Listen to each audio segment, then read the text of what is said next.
Je vous accueille au nom du Seigneur et dans notre belle assemblée avec ce verset de Colossiens, ces versets de Colossiens 2, les versets 6 et 7. « Puisque vous avez reçu le Christ, Jésus le Seigneur, comportez-vous comme des gens unis à lui. Enracinez-vous en lui, construisez toute votre vie sur lui et attachez-vous de plus en plus fermement à la foi, conforme à ce qu'on vous a enseigné.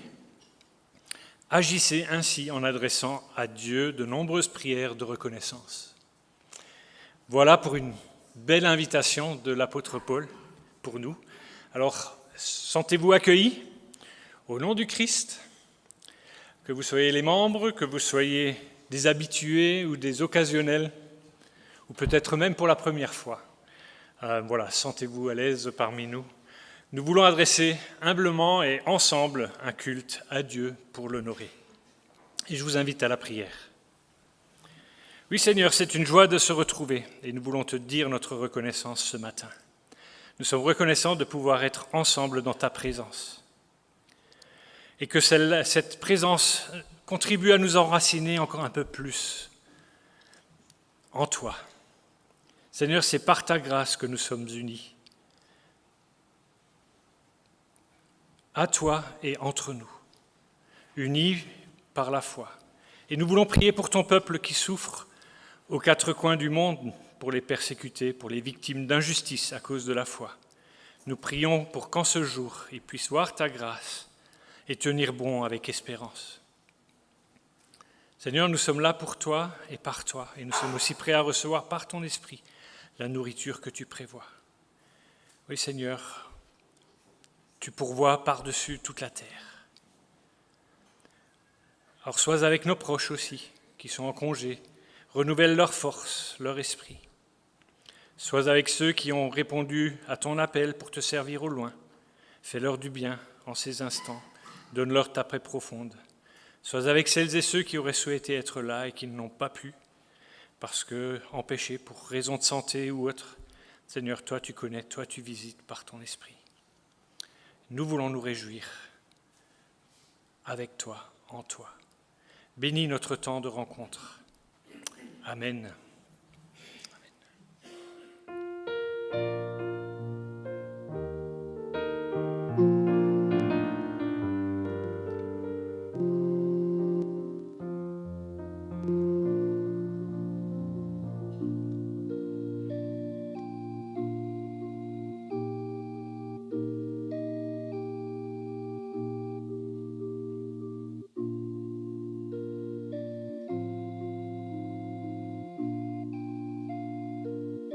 Dieu Tout-Puissant, quand mon cœur considère tout l'univers créé par ton pouvoir, le ciel azur, les éclairs, le tonnerre, le clair matin ou les ombres du soir, de tout mon être alors s'élève un chant. Dieu Tout-Puissant, que tu es grand, de tout mon être alors s'élève un chant. Dieu Tout-Puissant, que tu es grand. Quand par les bois ou la forêt profonde, j'entends tous les oiseaux chanter. Quand sur les monts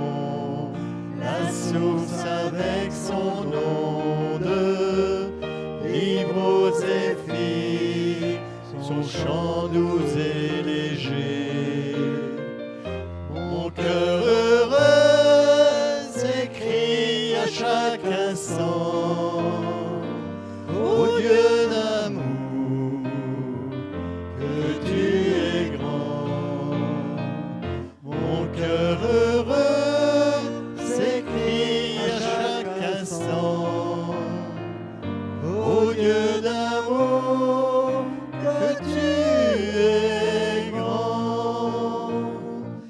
Mais quand je songe au sublime mystère, qu'un Dieu si grand a-tu pensé à moi, que son cher Fils est devenu mon frère, et que je suis l'héritier du grand roi. Alors mon cœur me dit la nuit, le jour, que tu es bon, ô Dieu d'amour. Alors mon cœur me dit la nuit, le jour, que tu es bon, ô Dieu d'amour.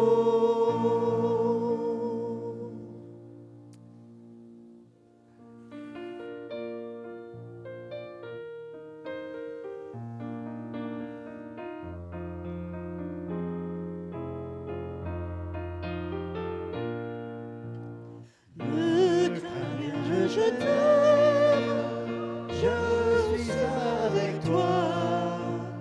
Promesse suprême qui soutient ma foi. La sombre vallée n'a plus de terreur à me consoler. Je marche avec mon Seigneur, non jamais tout seul, non jamais tout seul. Jésus mon sauveur me garde, jamais ne me laisse seul. Non jamais tout seul, non jamais tout seul. Jésus mon sauveur me garde, je ne suis jamais tout seul. L'aube matinière ne lui qu'au beau jour. Jésus ma lumière m'éclaire toujours. Quand je perds de vue l'astre radieux, à travers la nuit, Jésus me montre les cieux. Non, jamais tout seul, non, jamais tout seul. Jésus, mon sauveur, me garde, jamais ne me laisse seul. Non, jamais tout seul, non, jamais tout seul. Jésus, mon sauveur, me garde, je ne suis jamais tout seul. Les dangers à court, subtils inconnus, de près ils m'entourent, plus près de Jésus. Oui, dans le voyage, me redis c'est moi. Ne crains pas, courage, je suis toujours avec toi. Non, jamais tout seul, non, jamais tout seul. Jésus, mon sauveur, me garde, jamais ne me laisse seul. Non, jamais tout seul, non, jamais tout seul. Jésus, mon sauveur, me garde, je ne suis jamais tout seul. Amen. Quelle joie, nous ne sommes jamais seuls, quelles que soient les circonstances dans lesquelles nous nous trouvons, quelles que soient les situations, quels que soient les instants, Jésus est toujours avec nous. J'aimerais vous lire avec vous le passage dans Hébreux 11, 6, juste une partie du verset. Dieu est le rémunérateur de ceux qui le cherchent. La Bible nous parle d'un salaire assez particulier, c'est le salaire du péché qui est l'amour. Mais on a un deuxième salaire, parce que ces deux, rémunérer, ça veut dire quoi? C'est payer, c'est rétribuer. En général, on paye pour un travail. Et Dieu nous invite à le chercher.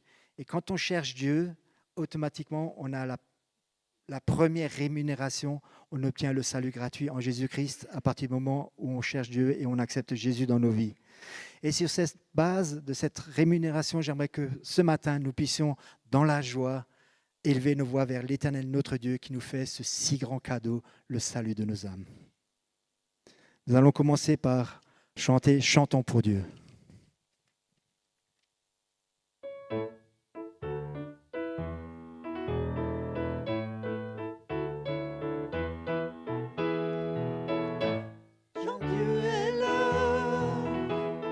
Poussons des cris de joie, dressons-lui un trône de reconnaissance, un palais de louange. Chantons le roi des rois, son amour durera. Et quand on le loue, sa gloire descend sur nous, dans son temple ici-bas. Chantons car Dieu est là. Jésus demeure au milieu de son peuple quand il vient le louer. Jésus demeure au milieu de son peuple quand il vient l'adorer. Chantons car Dieu est là. Poussons des cris de joie. Dressons-lui un trône de reconnaissance, un palais de louange. Chantons le roi des rois, son amour durera. Et quand on le loue, sa gloire descend sur nous, dans son temple ici-bas. Chantons car Dieu est là. Chantons car Dieu est là. Chantons car Dieu est là.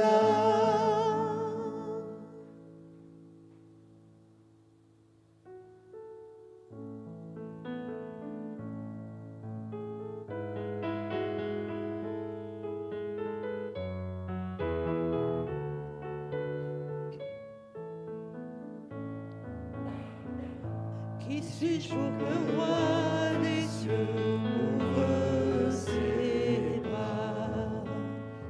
Perdu, trouvé par sa grâce, son amour pour moi, son amour pour moi.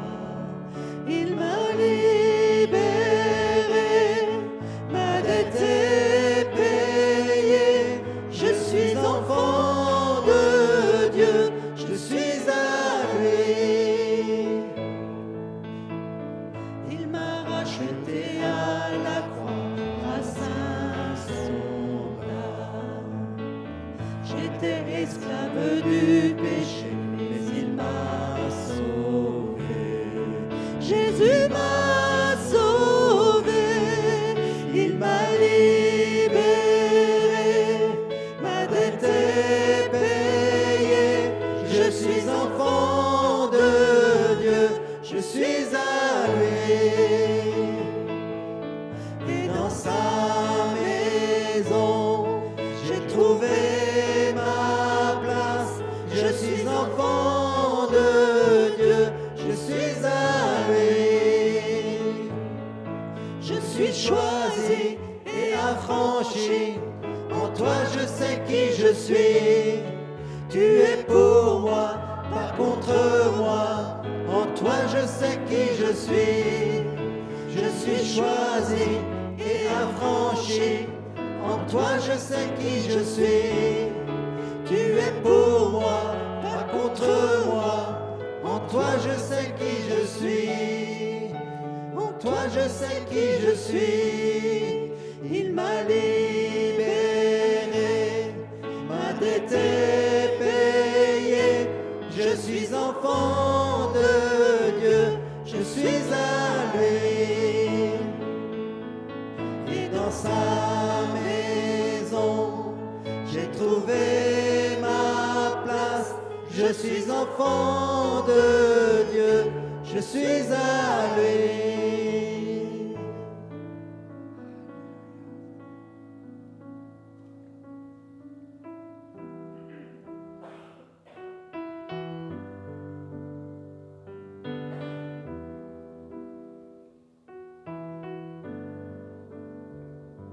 J'étais brisé, vide et sans espoir. Ta grâce m'a trouvé, m'a restauré. Je n'ai rien à moi, mais tel que je suis, tu me libères, tu me libères. Grâce infinie de notre Dieu qui un jour m'a sauvé. Oh, oh, oh, j'allais errant de lieu en lieu quand tu m'as retrouvé. Et maintenant je vois l'amour, la grâce dans tes yeux, donnant ta vie pour moi, me ramenant de la mort à la vie.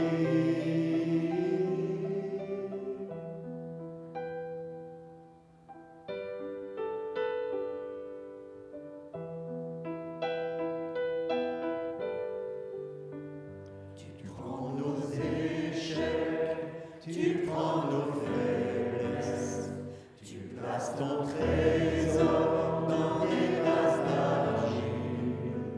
Oh, prends mon cœur plein, je veux te servir pour que tout soit ta vie en moi. Grâce infinie de notre Dieu qui un jour m'a sauvé. Oh, oh, oh, j'allais errant de lieu en lieu quand tu m'as retrouvé. Et maintenant je vois l'amour, la grâce dans tes yeux, donnant ta vie pour moi, me ramenant de la mort à la vie.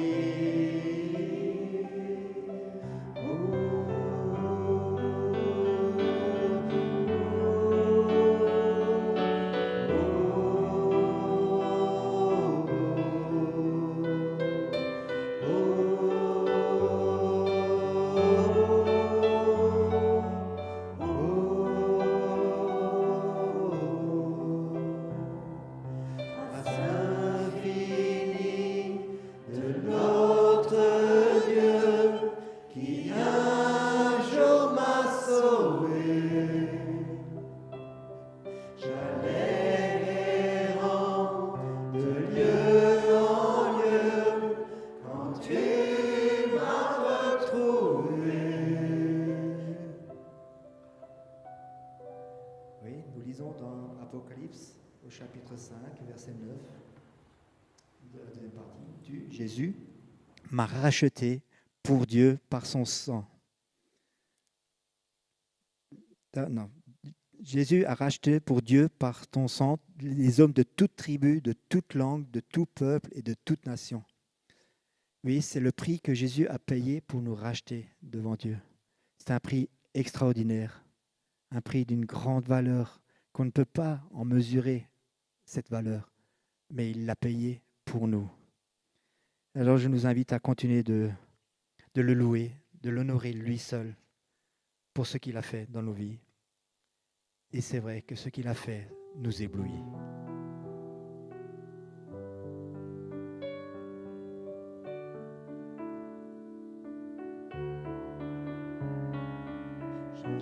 Vers toi, dans le secret, en ta présence,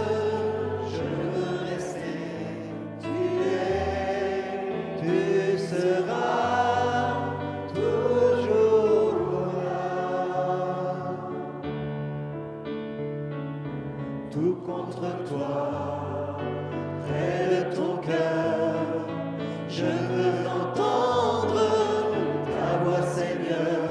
Tu es, tu seras toujours là. Ébloui devant toi, éternel. Ébahi par l'amour de ton ciel.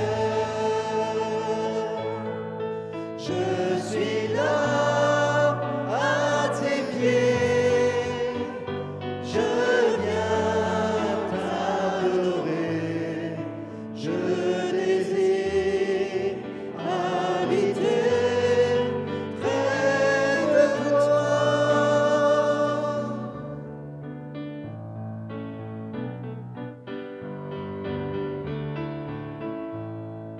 Je vois ton bras, je sens ta main, tu me protèges, tu me soutiens, tu es, tu seras toujours là. Ébloui devant toi, éternel. Ébahi par l'amour de ton ciel. Je suis là à tes pieds, je viens t'adorer, je désire habiter près de toi. Tu es ma lumière, en toi j'ai un Père heureux, sois ma prière.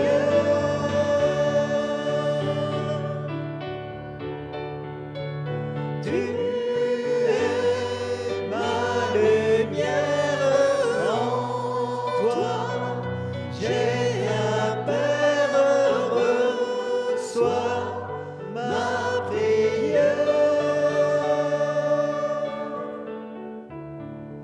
Ébloui devant toi, éternel. Ébahi par l'amour de ton ciel. Je suis là à tes pieds, je viens t'adorer, je désire habiter près de toi.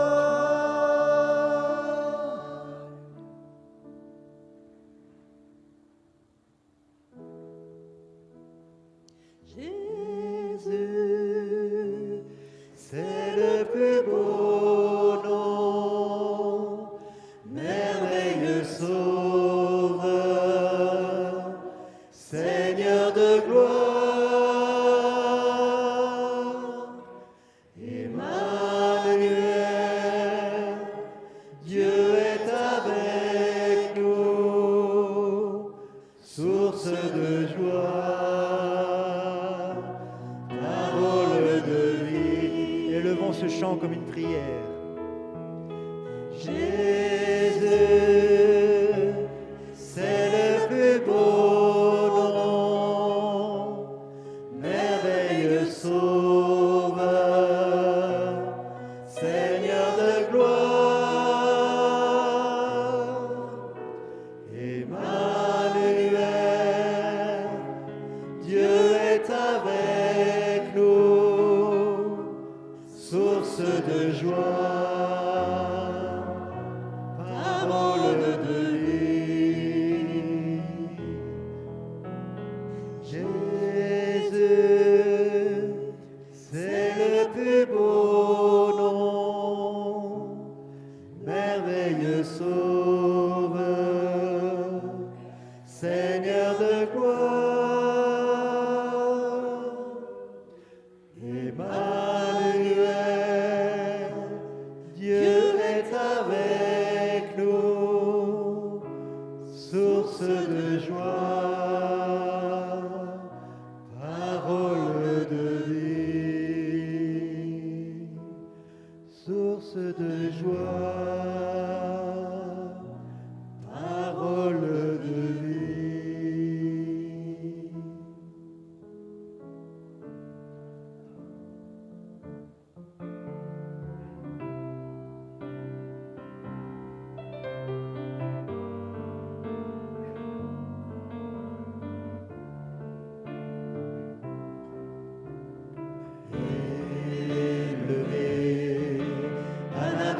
seul cœur, avec les milliers d'anges, entonneront en l'honneur de son nom ce chant de gloire avec force et louange. À l'agneau de Dieu soit la gloire. À l'agneau de Dieu la victoire. À l'agneau de Dieu soit le règne pour tous les siècles. À l'agneau de Dieu soit la gloire. À l'agneau de Dieu soit la gloire. À l'agneau de Dieu la victoire. À l'agneau de Dieu soit le règne pour tous les siècles. Amen.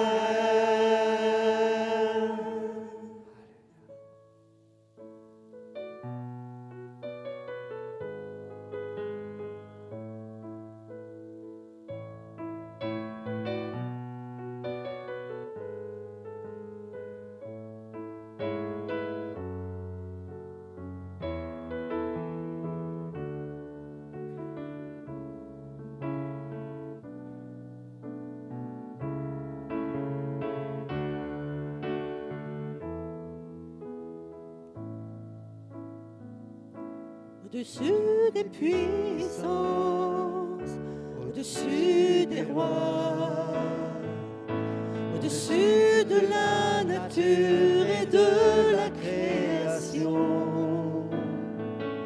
au-dessus de tous les plans des hommes sages, bien avant le monde tu existais.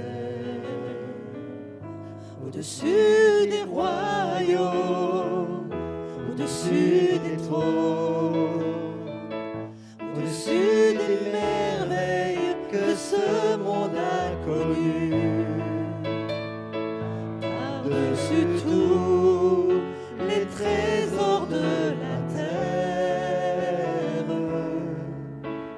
rien ne peut mesurer ta valeur. Crucifié, seul abandonné, tu as souffert, méprisé, rejeté, telle une rose foulée sous nos pieds. Tu m'as sauvé, tu m'as aimé.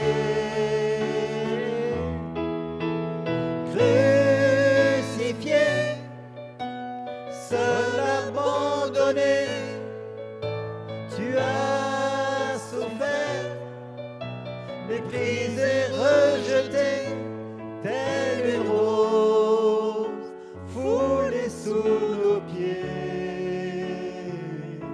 Tu m'as sauvé, tu m'as aimé, par-dessus tout.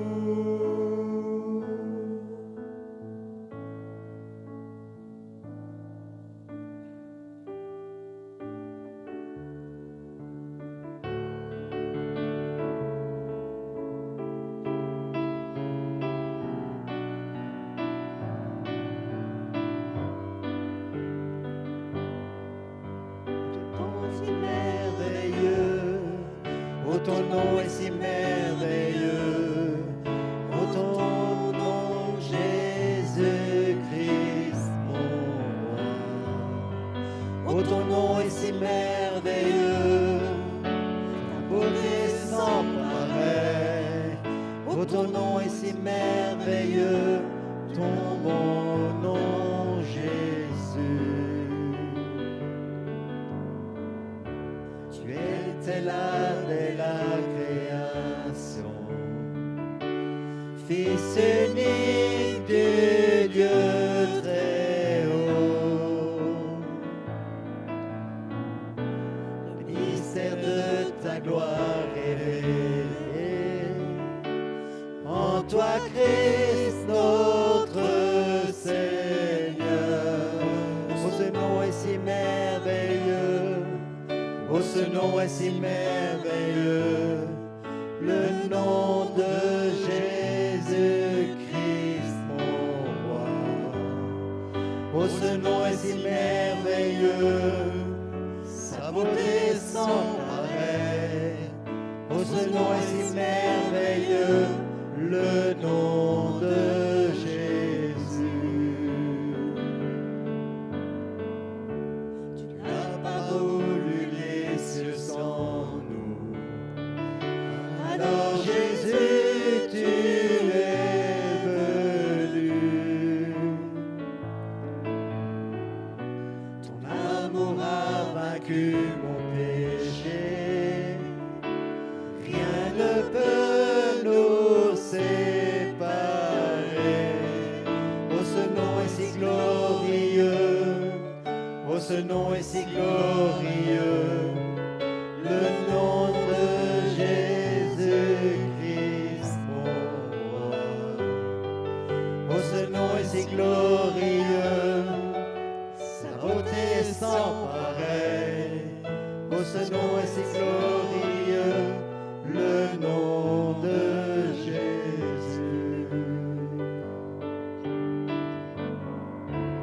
La terre a tremblé, le bois s'est déchiré, des amants la mort et le péché. Ils chantent ta gloire, l'écho de ta victoire, car tu es le roi ressuscité. Tu es sans rival, tu es sans égal. Dieu, tu triomphes à tout jamais. À toi soit le règne, à toi soit la gloire. Ton nom surpasse tout autre nom. Oh, ce nom est victorieux, oh, ce nom est victorieux, le nom de Jésus-Christ, mon roi. Oh, ce nom est victorieux, sa puissance est sans pareil. Oh, ce nom est victorieux, le nom de Jésus.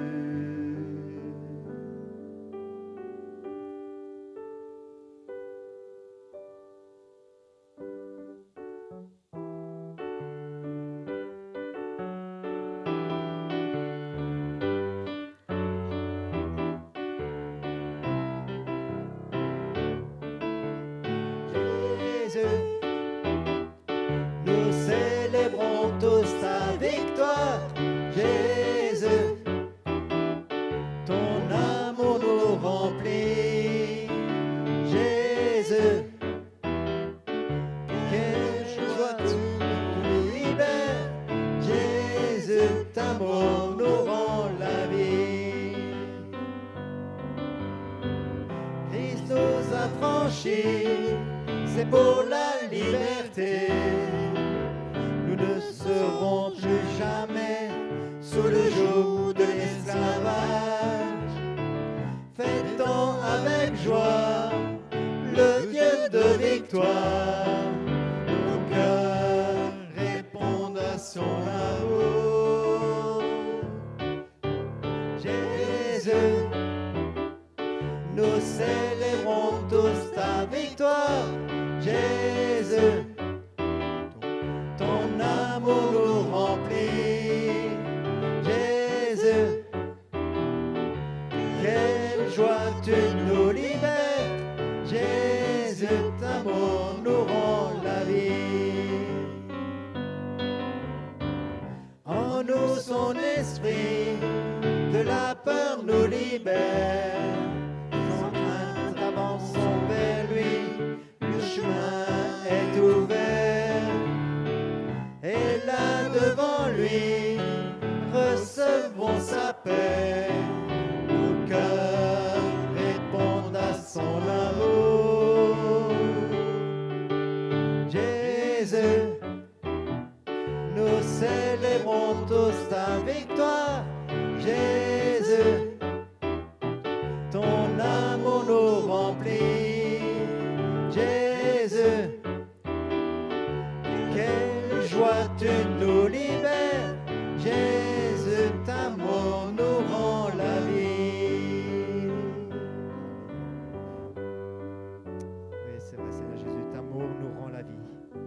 sommes reconnaissants.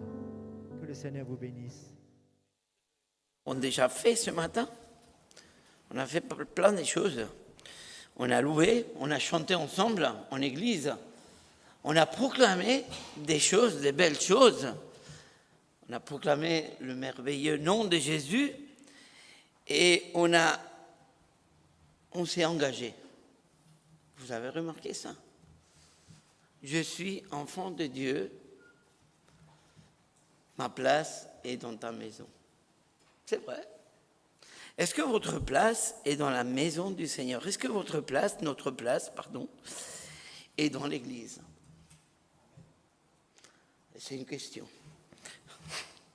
Est-ce que notre place est dans l'Église? On va parler ce matin un peu de cela. Si on peut afficher avec une question. Vivre en vérité dans l'Église. Elle est là. Vivre en vérité dans l'Église. Est-il possible? Quand nous parlons de vivre en vérité dans l'Église, de quoi nous sommes en train de parler et de quelle vérité parlons-nous? Avant de continuer, lisons l'Épître aux Éphésiens, c'est le texte qui va nous porter ce matin. Nous allons lire le verset 13 au 24. Ainsi, nous parviendrons tous ensemble à l'unité dans la foi et dans la connaissance du Fils de Dieu, à l'état d'adulte, à un stade où se manifeste toute la plénitude qui nous vient du Christ. De cette manière, nous ne serons plus de petits enfants ballottés comme des barques par les vagues et emportés ça et là par le vent de toutes sortes d'enseignements, à la merci d'hommes habiles et à entraîner les autres dans l'erreur. Au contraire, en exprimant la vérité dans l'amour, nous grandirons à tous égards vers celui qui est la tête, le Christ. C'est de lui que le corps tout entier tire sa croissance pour s'affermir dans l'amour, sa cohésion et sa forte unité lui venant de toutes les articulations dont il est pourvu, pour assurer l'activité attribuée à chacune de ses parties. Voici donc ce que je vous dis, ce que je vous déclare au nom du Seigneur. Vous ne devez plus vivre comme les païens qui suivent leurs pensées vides de sens. Ils ont en effet l'intelligence obscurcie et sont étrangers à la vie que Dieu donne à cause de l'ignorance qui est en eux et qui provient de l'endurcissement de leur cœur. Ayant perdu toute son morale, ils se sont livrés à la conduite pour se jeter avec frénésie dans toutes sortes de vices. Mais vous, ce n'est pas ainsi que vous avez appris ce que signifie pour vous le Christ, puisque vous avez compris ce qu'il est et qu'on vous a enseigné, à vous qui êtes chrétiens, ce qui est conforme à la vérité qui est en Jésus. Cela consiste à vous débarrasser de votre ancienne manière de vivre, celle de l'homme qui vous étiez autrefois, et que le désir trompeur mène à la ruine, à être renouvelé par le changement de ce qui oriente votre pensée et à vous revêtir de l'homme nouveau, créé conformément à la pensée de Dieu pour mener la vie juste et sainte que produit la vérité. Selon les paroles de l'apôtre Paul, la vérité que nous sommes appelés à vivre, c'est une vérité christocentrique, c'est-à-dire où Christ est au centre. Le verset 13, il dit « Ainsi, nous parviendrons tous à l'unité dans la foi et dans la connaissance du Fils de Dieu, à l'état d'adulte, un stade de maturité où se manifeste la plénitude qui nous vient du Christ. L'Église est appelée à vivre d'une manière visible et concrète la vérité exprimée dans l'évangile de Jésus-Christ. Ici, l'Église est vue comme un terrain d'entraînement pour exercer tout le corps afin de l'habituer, de l'entraîner à vivre dans la vérité de l'Évangile. Le but de cet entraînement vise à que la vérité de l'Évangile puisse arriver à dépasser nos portes. L'apôtre Paul ne parle pas de faire semblant. Je vais dimanche à l'église, de jouer le jeu. Paul parle d'avancer et grandir en maturité spirituelle. L'image du corps, pour parler de l'Église, est une image vivante, est une image dynamique qui bouge dans une seule et même direction, car il y a un seul qui la dirige, Jésus-Christ, la tête. Dans cette image, il n'y a pas la possibilité du chacun pour soi. Il n'y a pas la place pour que chacun puisse aller vers la direction qui lui dicte sa pensée, ses sentiments, son cœur ou même l'Esprit Saint. Car il y a une seule et unique tête pour tout le corps. Une seule et unique tête pour chacun des membres, Jésus-Christ. On ne peut pas le diviser. Chacun son Jésus. Il y a un seul et unique tête, Jésus-Christ. Alors comment faire pour se mettre d'accord? Voilà, c'est là où le bas blesse. Comment faire pour parvenir tous ensemble à l'unité, comme Paul le dit aux Éphésiens? Comment faire pour parvenir tous ensemble à l'unité dans la vérité de l'Évangile? Je vous propose ce matin 2 choses à faire. Parler de la réalité du corps, qui est l'Église, et en deuxième temps, le fonctionnement de ce corps-là. Commençons par la première. En Corinthiens, Paul dira, le corps humain forme un tout. Et pourtant, il y a beaucoup d'organes. Et tous ces organes, dans leur multiplicité, ne constituent qu'un seul corps. Il en va de même pour ceux qui sont unis au Christ. On l'a déclaré. Quand je vous regarde, tous, vous êtes beaux, mais quand je vous regarde, je vois combien le Seigneur est bon en nous donnant comme des organes pour former ce beau corps qui est l'Église du Birkenhof. C'est au travers de l'image du corps humain que l'apôtre Paul enseignera sur la réalité et le but que Christ donne à l'Église. Tout autre but individuel qui est attendu de l'Église nous appartient à chacun. Nous ne pouvons pas confondre notre désir et nos attentes personnelles vis-à-vis de l'Église, qui sont bien réelles et compréhensibles peut-être, avec le but que Dieu donne à l'Église. Les attentes que nous avons vis-à-vis de l'Église, c'est-à-dire vis-à-vis de nos frères et sœurs, doivent être réglées directement avec Jésus dans notre partage personnel avec lui, pour ne pas tomber dans l'erreur de se mettre à sa place, c'est-à-dire à la tête. L'Église appartient à Jésus-Christ et à lui seul. Elle ne nous appartient pas.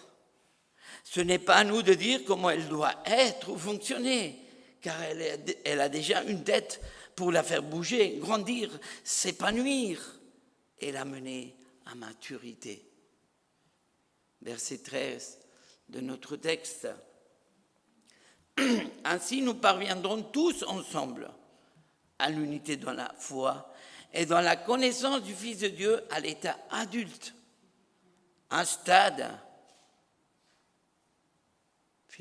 Éphésiens, je me suis trompé, merci. Stade où se manifeste toute la plénitude qui nous vient du Christ.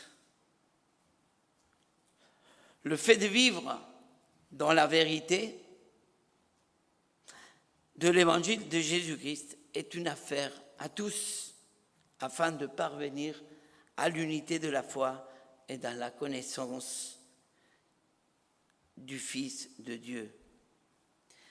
Est-ce aujourd'hui époque de l'infobésité due à l'excès d'informations propres à l'ère numérique, époque d'un individualisme accru? Est-il possible cette unité dans la foi et dans la connaissance du Fils de Dieu? Cela dépendra de chacun de nous devant Dieu et de l'importance et de la confiance que nous, personnellement, nous allons lui donner à la parole de Dieu. Vivre dans la vérité de l'évangile de Jésus-Christ ne se limite pas au premier jour de notre conversion. Elle est la source de vie tout au long de notre parcours en tant qu'enfant de Dieu. Notre identité en Christ, notre identité d'organe spirituel, nous appelle à vivre dans le corps qui est l'Église. Nous sommes appelés à occuper notre rôle. Est-ce que chacun de vous a un rôle dans l'Église, dans ce corps?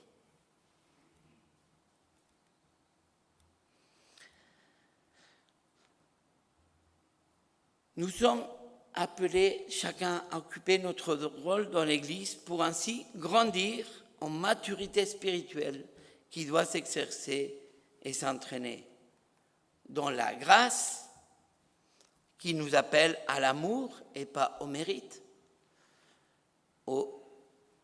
le pardon qui nous appelle au recommencement et pas à la rancune, dans le fait de se donner à l'autre en l'ayant comme plus important que nous-mêmes et pas en créant des murs et des différences, dans la réconciliation qui est donnée à l'Église comme son ministère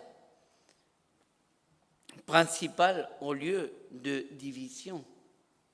Il ne s'agit pas de notre satisfaction personnelle là-dedans, mais il s'agit de tout le corps, afin que chaque membre puisse arriver dans son rôle à l'état d'adulte, à un stade où se manifeste toute la plénitude qui nous vient de Christ. Cela nous montre l'importance que chacun de nous a dans l'Église. Vous êtes important, chacun de vous, dans l'Église. Cela nous montre combien Dieu nous a aimés en Christ en nous donnant à l'Église et au milieu d'elle. Il nous a donné l'Esprit Saint afin de grandir en maturité ensemble. Le verset 15. Au contraire, en exprimant la vérité dans l'amour, nous grandirons à tous égards vers celui qui est la tête de Christ. Qu'est-ce que exprimer la vérité dans l'amour? Dans tous les cas, ce n'est pas dire à l'autre les 4 vérités une fois pour toutes. Non, c'est pas ça. Afin qu'ils les entendent. Exprimer la vérité dans l'amour, ça demande beaucoup plus qu'exprimer notre pensée à l'autre. Cela demande une conscience et une connaissance profonde sur ce que l'évangile de Jésus-Christ a changé, il doit encore changer dans ma vie. Je répète, pour dire la vérité dans l'amour, je dois être conscient de ce que Jésus a changé ou il doit changer encore dans ma vie. Cela demande de la bienveillance et de l'humilité en étant bien conscient des poutres que j'ai dans mon œil. Il ne s'agit pas d'exprimer ce qui ne va pas ou ce qui m'embête de l'autre, mais exprimer ce que Jésus peut changer et faire dans sa vie parce qu'il l'a fait dans la mienne. aider l'autre à prendre sa place essentielle dans l'Église pour le bon fonctionnement de tout le corps. Cela veut dire écouter, avoir de la patience, prier et accompagner, à la place de juger, critiquer ou plaquer de mauvaises intentions. Verset 16. C'est de lui que le corps tout entier tire sa croissance pour s'affermir dans l'amour, sa cohésion et sa forte unité lui venant de toutes les articulations dont il est prépourvu pour assurer l'activité attribuée à chacune de ses parties. Si Paul prend cette image du corps pour parler de l'Église, c'est parce qu'elle peut être assimilée à notre corps charnel qui se détériore de jour en jour, qui est défaillant, qui parfois il est incapable de suivre notre désir, nos volontés, nos envies ou nos joies. Le verset 16 donne une description du corps que nous aimerions tous avoir physiquement. Elle décrit l'Église qui est voulue, pas par moi, ni par vous, mais voulue et désirée par Dieu. Ce n'est pas par nos forces, nos pensées ou nos bonnes idées, et des bonnes idées on a tous, que l'Église s'affirmera ou grandira. C'est de lui, le Christ, la tête de l'Église, que cela est possible. Une Église qui ne peut pas être décrite par le verset 16, c'est une Église qui doit s'arrêter et revenir à l'Évangile de Jésus-Christ. Car cette Église-là ne pourra pas grandir sans vivre dans son sein la vérité de l'Évangile. Dieu en Christ a donné à l'Église chacun d'entre nous. C'est là où nous comprenons que chacun est important, au-delà de ce que nous pensons des autres. Tu penses ça, c'est bien. Tant pis pour toi. Mais lui, là où elle est important. Ou de notre jugement. Attention, juger un frère ou une sœur, c'est la même chose que dire Dieu, tu t'es trompé. C'est lui-même qui nous a donné afin que sa cohésion et sa forte unité lui venant de toutes les articulations. Le corps qui est l'Église ne peut pas prétendre fonctionner avec certaines parties, car le fonctionnement de tout le corps est assuré par toutes les parties. Imaginons-nous que notre bras laisse de fonctionner. Waouh! On aurait du mal, hein? Ça marche quand tout marche.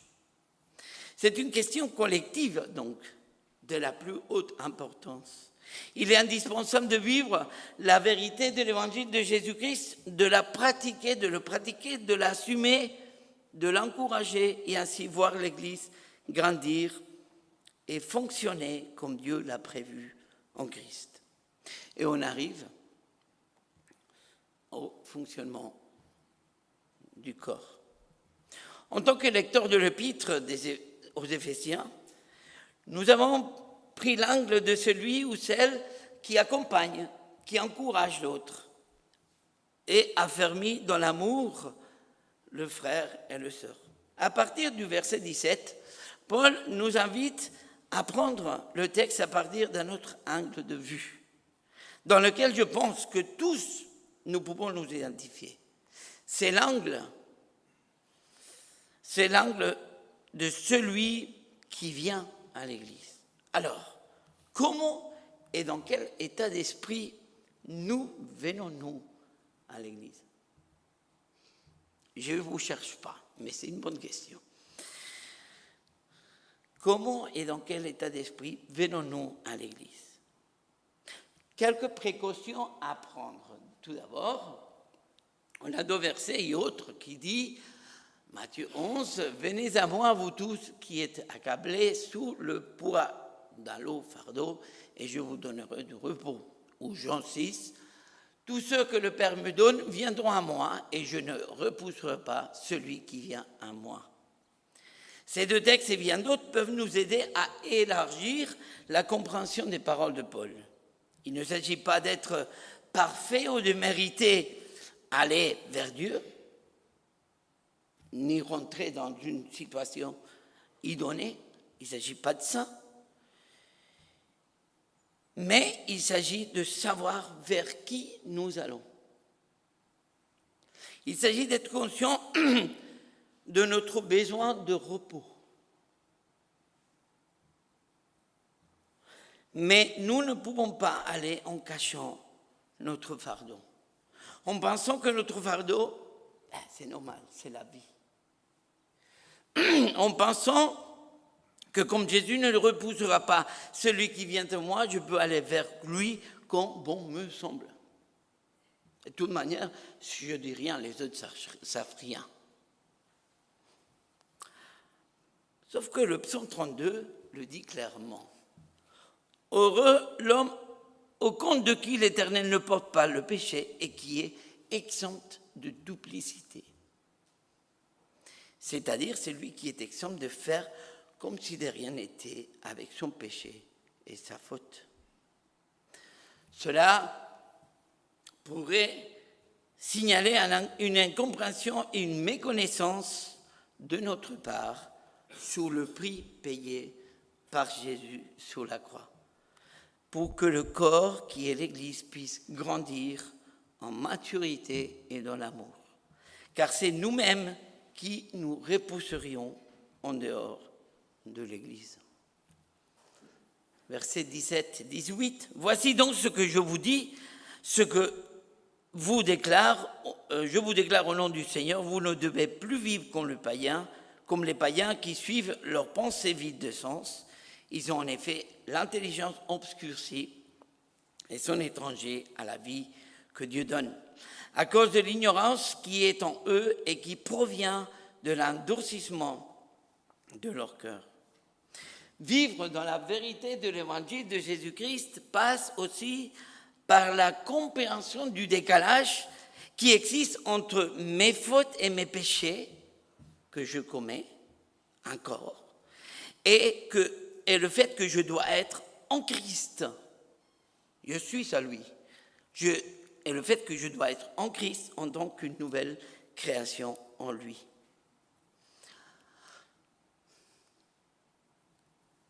Par l'humilité, la confession et la demande de pardon, nous rentrons dans le chemin de la sanctification. Un chemin qui rend concret notre relation avec Dieu et notre identité en Christ. Un chemin où notre spiritualité n'est pas simplement exprimée par les sentiments, mais elle est mise à l'épreuve et vécue au quotidien. C'est le chemin qui traverse le désert.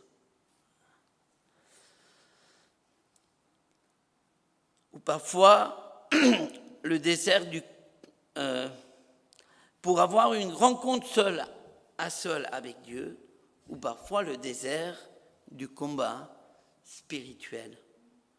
C'est aussi le chemin où parfois nous avons du mal à rentrer en relation avec Dieu, où la prière du cœur suffit pour continuer à marcher. Seigneur Jésus, Fils de Dieu, aie pitié de moi. Et c'est OK. Luc 18, 38. Parfois, ce chemin passe par des nuits obscures en attendant que le jour arrive à nouveau. Un chemin où Dieu agira toujours, où seulement 3 choses demeurent et qui resteront intactes: la foi, l'espérance et l'amour. Nous avons chanté le psaume 23, quand je passe par des vallées, sombres vallées. Voilà, c'est les nuits obscures et c'est OK. L'image du chrétien top classe, il faut le... Sinon, je l'aurais vous dit, si ça existait, mais on passe dans la chemin de la sanctification, on passe par tout cela.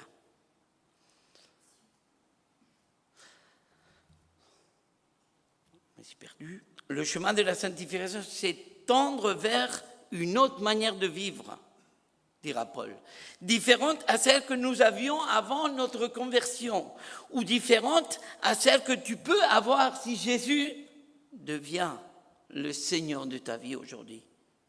Vivre la vérité de l'évangile de Jésus-Christ, c'est aussi reconnaître la royauté de Jésus dans ma vie, dans mes actes, dans mes pensées, mes mots, ma façon de voir la vie et les autres. Verset 19. Ayant perdu toute son morale, ils se sont livrés à la conduite pour se jeter avec frénésie dans toutes sortes de vices. Aujourd'hui, nous entendons que l'Église doit se mettre à la page avec la société actuelle. Une chose est certaine, la société change, mais la parole de Dieu ne change pas. Ce changement social laisse toute la place à la satisfaction et au désir de l'homme et la femme. Un autre chemin bien différent, celui de la sanctification dont nous avons parlé. Cela pourrait nous entraîner dans l'Église à une recherche individuelle où chacun devrait chercher sa satisfaction propre. Je viens pour me faire du bien, pas pour occuper mon rôle. D'abord, me faire du bien. En négligeant le désir de celui qui est à la tête de l'Église, Jésus-Christ. Autrement dit, dans l'Église, qui se met au service de qui? Est-ce que nous venons pour se mettre au service du Seigneur et de l'Esprit Saint, ou c'est eux qui doivent nous servir? Quelle est la bonne conception du service dans l'Église? Versets 20 et 21. Mais vous, ce n'est pas ainsi que vous avez appris ce que signifie pour vous le Christ, puisque vous avez compris ce qu'il est et qu'on vous a enseigné que vous, qui êtes chrétiens, ce qui est conforme à la vérité qui est en Jésus. Nous savons pertinemment ce qui est conforme à la vérité qui est en Jésus.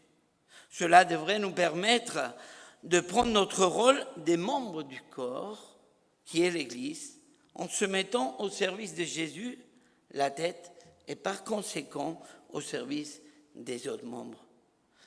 Le fonctionnement du corps, qui est l'Église, passe par 3 étapes. La première, vous avez compris ce qu'il est. Vous avez compris la grâce. Vous avez été sauvés sans le mériter. Vous êtes passés de la mort à la vie par le sacrifice de Jésus sur la croix. La vérité donc de la bonne nouvelle de Jésus-Christ nous a transformés et nous transforme de jour en jour dans le chemin de sanctification. Deuxième, on voit pas la couleur, ce qu'on vous a enseigné, c'est par l'Esprit Saint et la parole de Dieu que nous sommes instruits. Tout le reste, tout ce qui est nourri et interprété par la pensée humaine doit être examiné à la lumière de la Bible, la parole de Dieu, en nous plaçant directement sur la vérité de l'évangile de Jésus-Christ. Et troisième, ce qui est conforme à la vérité qui est Jésus. La difficulté se trouve dans le discernement de la vérité entre le décalage social influencé par des changements de pensée, des mœurs, des modes, et la véracité inchangée et sans aucune variation de la parole de Dieu. Le fait de reconnaître Jésus-Christ comme Seigneur de nos vies, comme la tête de l'Église, passera par un travail sans relâche de renouvellement de notre pensée par la vérité de l'Évangile de Jésus-Christ. J'arrive à la conclusion. Le corps de Christ, l'église du Birkenhof, est un don merveilleux qui nous a été fait pour que ses membres puissent vivre et grandir de jour en jour selon la volonté du Père. Dieu n'a pas souhaité de nous laisser livre à nous-mêmes. Il nous a donné son Esprit Saint, sa parole et la vérité, sa parole de vérité et l'Église. Alors, quel est ton rôle? Quel est mon rôle dans l'Église en tant que membre d'un seul et même corps? Dieu, en Jésus-Christ, tête de l'Église, nous a placés chacun et chacune, comprenez ça bien, il nous a placés, lui, chacun et chacune, comme membres indispensables pour le bon fonctionnement de l'Église, du corps, afin que celui-ci puisse grandir, s'épanouir et arriver à telle maturité spirituelle que nous tous, nous puissions être bénis et être bénédiction pour les autres. Voir l'Église comme le corps de Christ m'engage personnellement, nous engage chacun de nous à changer, à vivre quotidiennement sur le chemin de la sanctification. Et si vous êtes dans une nuit obscure, si vous n'arrivez pas à prier, c'est OK, Dieu est là. Et cela, c'est afin de progresser dans ma vie selon la vérité de l'évangile de Jésus-Christ. Je veux prier. Et Elisabeth va commencer à jouer un instrumental, ce qui nous va laisser du temps pour laisser descendre en nous ce que nous avons entendu. Qu'est-ce que Dieu vous a dit ce matin? Prions. Oui, Seigneur, tu es la clé de voûte de l'Église. Tu es la partie principale. Tu es la tête et nous avons besoin de toi. Nous avons besoin de que tu nous envoies des ordres, que tu nous envoies dont nous avons besoin, afin que chacun puisse être là où tu l'as placé. Seigneur, fais-nous la grâce aujourd'hui de comprendre quel est notre rôle dans l'Église. Seigneur, nous avons de la valeur à tes yeux. C'est pourquoi nous sommes là. Seigneur, que l'Esprit Saint puisse nous aider à le comprendre et à le vivre. Seigneur, aide-nous à continuer dans ce chemin de sanctification dans lequel, une chose est sûre, tu es là. Ta présence est quotidienne, à chaque instant, à chaque moment. Merci parce que tu viens avec nous et tu vis avec nous ce que nous vivons en chaque instant. On n'est jamais tout seul. Nous l'avons chanté, Seigneur, mais c'est la vérité. Non, jamais tout seul. Tu es toujours avec nous. Merci, Père. Amen.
Que notre Seigneur Jésus-Christ, lui-même, et Dieu notre Père, qui nous a aimés et nous a donné par sa grâce un réconfort éternel et une bonne espérance, remplissent nos cœurs de courage et nous accorde la force de pratiquer toujours le bien en actes et en paroles.